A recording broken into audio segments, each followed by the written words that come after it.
Hi, and welcome to Sci-Fi fans. And I just want to have a general chit chat in this particular episode. So, I've been up to a few things recently. I've seen Godzilla, the new Godzilla X Con film. I've been watching the Fallout series on the Amazon Prime. X-Men 97. What can we say about X-Men 97?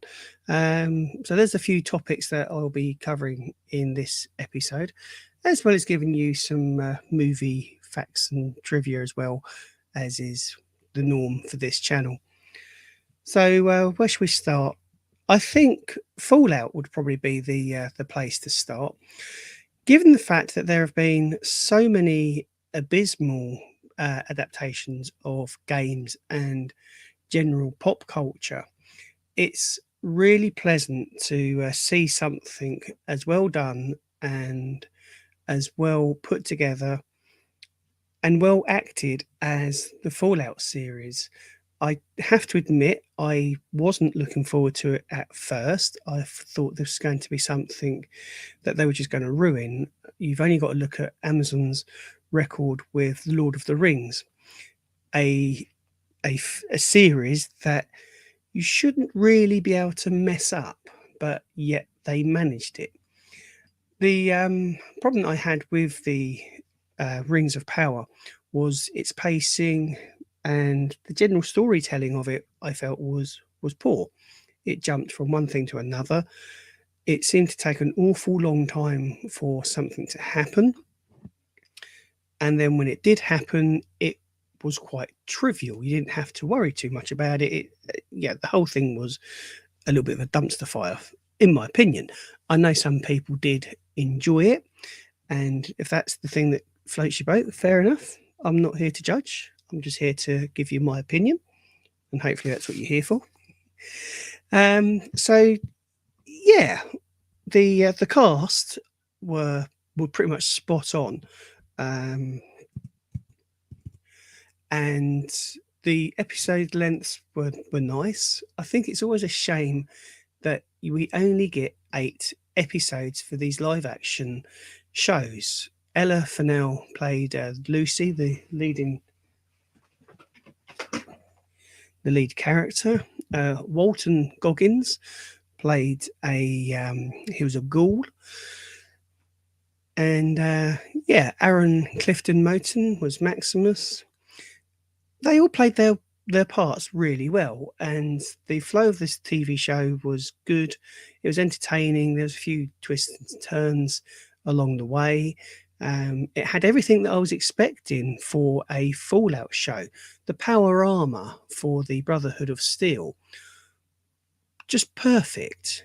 It kind of gave me a lot of hope for the upcoming Warhammer 40k show that's going to be headed by Henry Cavill, and we'll get onto that a little bit later. But I really enjoyed it. It's 8 episodes. I'm not going to go into too much detail on the plot. Needless to say, though, it does focus around Lucy, who is in Vault 33, and for one reason or another, well, there is quite a strong reason, she goes into the outside world, into the wasteland, to go looking for her father. And as I say, I'm not going to give you any spoilers here because I want you to go and watch this show and enjoy it for what it is. Fortunately, season 2 has been confirmed, so we are definitely getting a second season. There has been some controversy over the timeline of the TV series with compared to the games. Some people have said that this show breaks canon, but it doesn't actually break canon because it's set, and if you follow the Fallout games in chronological order, then this show actually takes place something like 9 years after the events of Fallout 4. So everything that's happened in the games up until this point is still canon. It's still it hasn't been broken, it hasn't changed. They haven't gone back and retro acted on anything. They've, the Fallout games are a single entity at the moment. Now, that's not to say that Bethesda won't incorporate the events from the Fallout show into some new Fallout games. But we'll have to wait and see. Incidentally, there were also a couple of people, I think the producers from Bethesda, they were also producers and heavily involved with the show, which is brilliant because then and that's how I think they've managed to keep it in canon, give us a fresh take on a new area of Fallout. A couple of things that were missing, obviously, was the Death Claw. I've probably spoiled that. Didn't mean to. I'll just go through the things that aren't in it, but it won't spoil it. It won't spoil the entertainment of the show. So there's no Death Claws, and there's no super mutants either. I was kind of hoping to see a super mutant, but I was a little bit disappointed. But overall, a great TV show, well acted, well written, and I'd certainly give it a 5 out of 5 for anyone that was thinking about it. Is it worth the Amazon Prime subscription? I would probably say yes. Now, the reason why I'd say that is because with Amazon Prime, you don't just get the TV shows and the everything else, but you get also free postage and stuff, and you can make it work for you.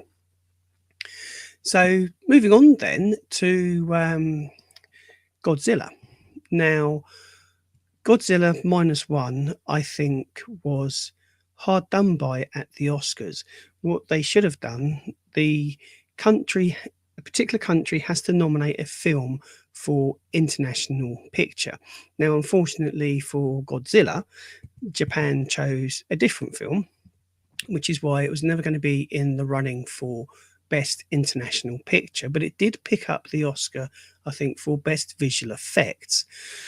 Obviously being released at the tail end of last year, and it was a very serious tonal film, and it's a fantastic film. I wish it had been put forward for international because I think it would have won. But it's a totally different tone to what we've been getting with the Monsterverse from New Line and Warner Brothers, I think it is.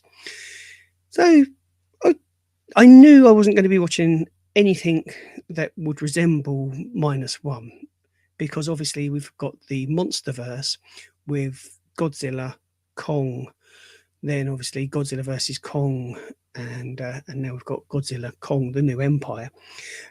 I did feel that this film was being released possibly too close and would be too similar to Godzilla versus Kong. Obviously, I just realised what the fifth one was, and that was Godzilla, King of the Monsters. These films are very much in the same bracket as the Transformer films in regards to you just grab yourself a quiet snack. Anyone who knows me knows that I hate popcorn, so I will never sit here and say, bag of popcorn with your film. No, I like to watch it and not hear the rustling of popcorn wrappers chewing. Some might say I'm a little bit autistic on that scale, but that's me. I go and see a film and I want to enjoy the film without hearing somebody else having a full-on feast next to me. So I wouldn't say take your popcorn. Yeah, it's just one of those films where you just put your brain and box next to you and enjoy and get immersed into the experience, the visual effects, the story, if you can say there's much of a story with Godzilla versus Kong. But that's how I feel that you should. That's what the cinema is there for. It's for entertainment and escapism. So watching Godzilla Kong, I thoroughly enjoyed this film because it is 2 hours. Yes, 2 hour and 55 minutes of pure bombastic fun. Very much like the how Transformers started off with mass explosions, robots fighting, and so forth.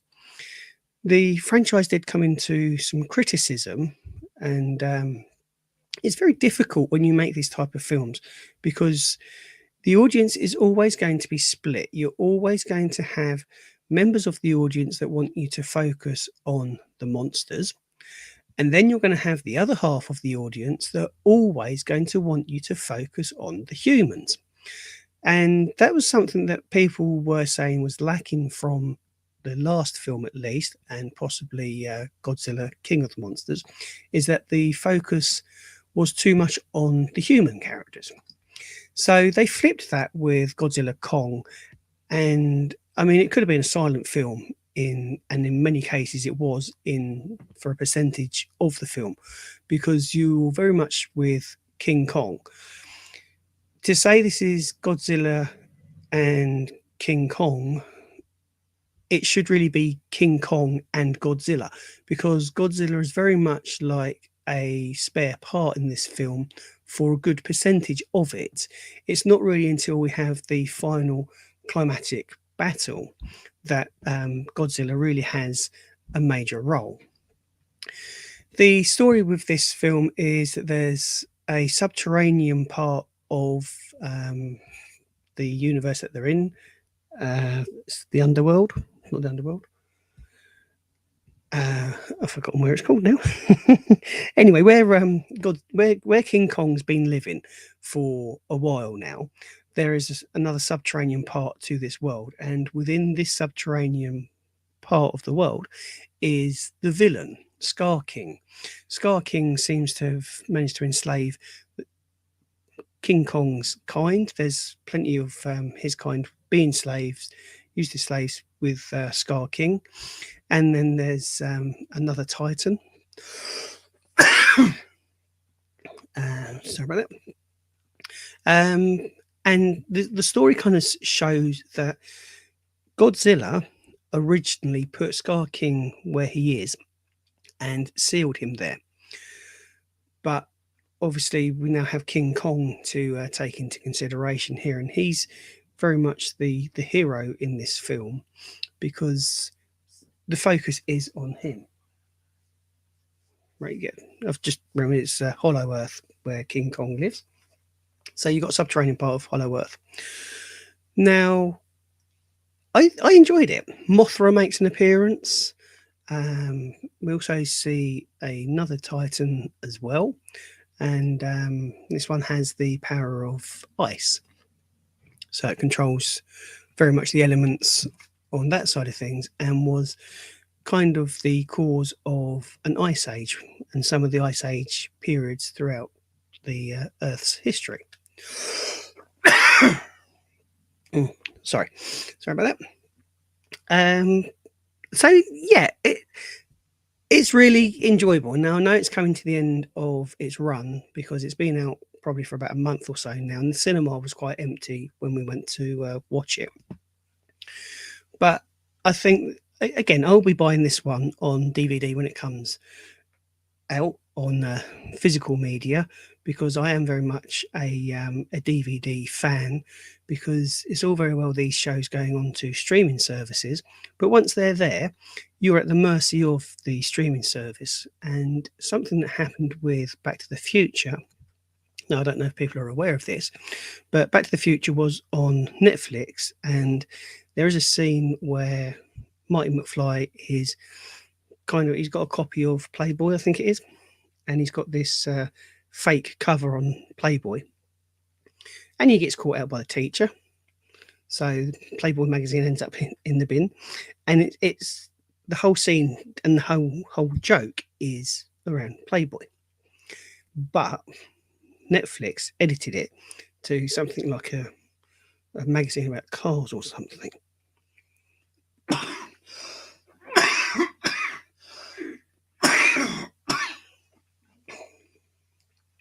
Sorry about that.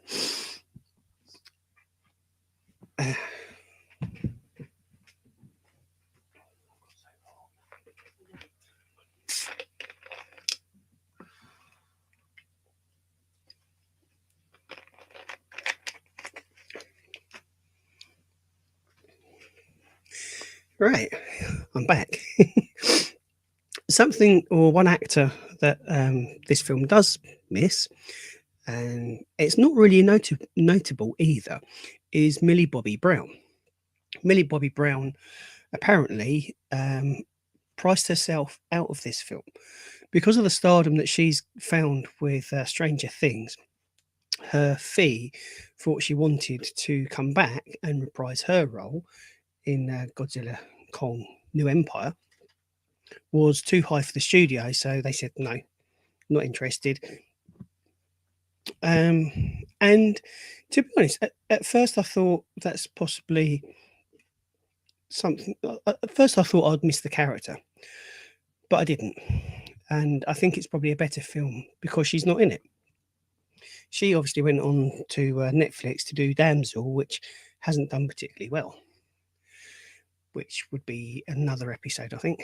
I haven't seen Damsel. I've got no intention of seeing Damsel, just for anyone who's thinking about it. So, the trending films on the streaming services at the moment are, I know Fallout is definitely number one for Amazon, and I think at one point Damsel was the top film that's being streamed on Netflix. So why don't I just give you a little bit of movie trivia? So I've been doing a series on the Sinbad films as well on YouTube, and I've been enjoying that. It's been quite entertaining and enlightening, as they say. The Sinbad films were one of my favourite as a kid, and it also had to do with the stop motion animation because they've just got such a charm about them. So much so that I've actually started to try and do my own stop motion animation, and I will be hopefully making some films this year, just 3 or 4 minute long skits with Lego figures, because Lego is so much easy. It's in abundance. It doesn't need painting. You can ply it in most positions. You can build sets and everything. So yeah, it's kind of inspired me to do a few bits of my own movies, which hopefully I'll be producing on a separate YouTube channel. So if we start off with the Seventh Voyage of Sinbad, this was released in 1958, and it had a cast. So Karen Matthews was obviously Sinbad. Catherine Grant played Princess Persia. It went on to spawn a few sequels, but they were quite staggered out, actually. So while sailing with Princess Persia to Baghdad to her wedding, or to their wedding, Sinbad finds the colossal island and anchors his vessel to get supplies for the starving crew. Sinbad and his men help the magician Sakura to escape from the Cyclops that attacks them. So it all sounds good so far. The Cyclops, incidentally, was given satire legs, so that when you watch it on screen, you wouldn't know that it was actually a man in costume, because that was again something that film struggled with at this time period. Obviously, no special effects. The stop motion animation was their equivalent of CGI, but it was very time consuming and obviously very expensive because how long it took for them to put these things together. So this was the first feature length movie that used stop motion animation that was filmed totally in color. And again, I mean, that's quite a feat for a film that wasn't, I think it was 1958. Fantastic. I mean, I love the fact that the Americans had color for their movies in the 1950s, and we were still using black and white. War of the Worlds, the original War of the Worlds, I think came out in 1958 as well, and in full color as well. So they were quite ahead of us at that time, probably because of the Hollywood studios and the financing money that Hollywood had. So in the opening scenes, Ali defends Sinbad's courage against the giant sailors' accusations that no man would set foot upon any land they might come across. In the original script, however, their roles were reversed, and this was likely changed because it made more sense for Ali, who returns with Sinbad on his later voyage and mans the giant crossbow to defend the captain over a sailor who would later decline to return for the dangerous mission to Colossa. So that was a little bit of a role reversal in the original script. Harry Hussein's gave the Cyclops. There was two Cyclopses in this film. One's at the beginning, more or less, on a beach, and another one fights a dragon. And Harry Hussein actually gave the Cyclops fighting the dragon a second carnial horn, so that the audience would be able to tell the two Cyclopses apart as two different characters. So this is just a brief rundown of what I've been doing on the YouTube channel. So I've been covering Sinbad films, done Clash of the Titans as well. And it's really like the Harry Hussein animation films that we've been following. So if you want to check me out on YouTube, then please do. The tag for the YouTube channel is Sci-Fi Fans, very much the same as what it is here on the podcast. So yeah, I'll just jump to some of the actual finances, because I love doing the finances because it shows the differences in budgets. And I think this is really where you can see the major changes in movies. For example, we had a film recently, well, Godzilla Minus One was filmed on a budget of less than $15 million. And I say less than because in interviews, I forget the director's name, but he said if only he had $15 million.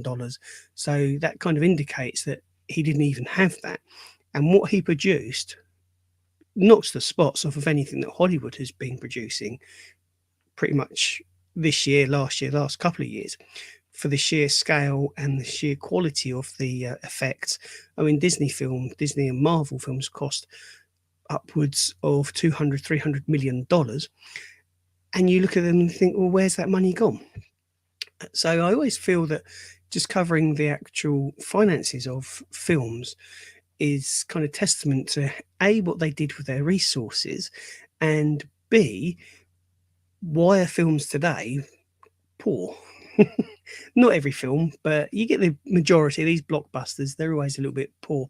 So Legend of Sinbad, or Seventh Sea, the seventh voyage of Sinbad, was made on a budget of $650,000, which in the 1950s that's probably equivalent of I'd probably say $50 or $60 million today. It went on to have an overall gross at the box office of $3.2 million, with a runtime of 88 minutes and being released on December the 23rd in 1958. So the question there is really, if it was made for $650,000, no small change, not even, I mean, yeah, give me $650,000, I'll quite happily make a film as best as I can. So 650,000 with a return of 3.2 million, that's pretty big figures. So why did they take so long for the sequel? Because the sequel, or the follow-on film, wasn't released until 1973, and that was The Golden Voyage of Sinbad. Then there was a third film in 1977, and that was Sinbad and the Eye of the Tiger. Now, all three of these Sinbad films were conceptualized by Ray Harry Hussein, and this was the animation style that he had. So he really was an iconic filmmaker, and I feel that he doesn't really get the recognition now because everything is CGI, all except mainly Alien Romulus, which is due to be coming out later this year with practical effects. So that is on my top wish list. And to be honest, that's probably a film that I'll have to go and watch on my own, because the missus isn't really into aliens, and there's no way I can take my 11-year-old daughter with me. So I'll be watching that one alone when it comes out. I'm really looking forward to Alien Romulus as well. So there was that's the trilogy of films, and they're quite well spaced out, really. So 1958 to 1973. That's a fair while, isn't it, for a sequel to be made? Now, there were some more films. We had the Seventh Voyage of Sinbad the Sailor, um, but that has more in common with the third and fifth voyages of Sinbad. So, Sinbad is one of those iconic characters where every so often somebody makes a Sinbad film, kind of like Peter Pan, Robin Hood. How can you get Peter Pan and Robin Hood confused? I just did. um, yeah, Robin Hood is one of those tales that every generation has their own version of Robin Hood. And there was a TV show that was released recently in America, which kind of took the concept of Robin Hood, put a modern twist on it, spun it around a little bit, and I don't think it's been well received. It's got quite bad reviews. But again, if you want to dig it out and go and find it, I'm not going to stop you. So yeah, I mean, Harry Hussein didn't just do these Sinbad films. I believe he also had a lot to do with the animations for Clash of the Titans. That's another one of my favourite films from the 80s. So I'm probably beginning to show me age here. So yeah, certainly his style of animation was used for Clash of the Titans. And also, did you realise that the AT-AT walkers in The Empire Strikes Back, they were filmed using stop motion animation as well? So there you go. Even if we go from Sinbad to Star Wars with a little bit of a tenuous link there, but that's how they got the AT-AT walkers on Hoth to be animated and to move. So I'm going to probably wrap this episode up. Thank you so much for listening. I do appreciate it. If you've enjoyed yourself here, then smack that like button, subscribe, leave me a comment on, if you can, on whatever platform you're listening to me on.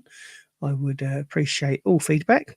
I had a video released on YouTube recently, which I put it out as a parody of Alien, and it didn't go down too well. So it has since been removed because I put it out for fun. People got totally the wrong idea about it, took it very seriously, told me so in the comments, and yeah, I just withdrew it. So occasionally I do get things wrong, and it looks like I misjudged that one. I'll hold my hand up to it and own it, as they say.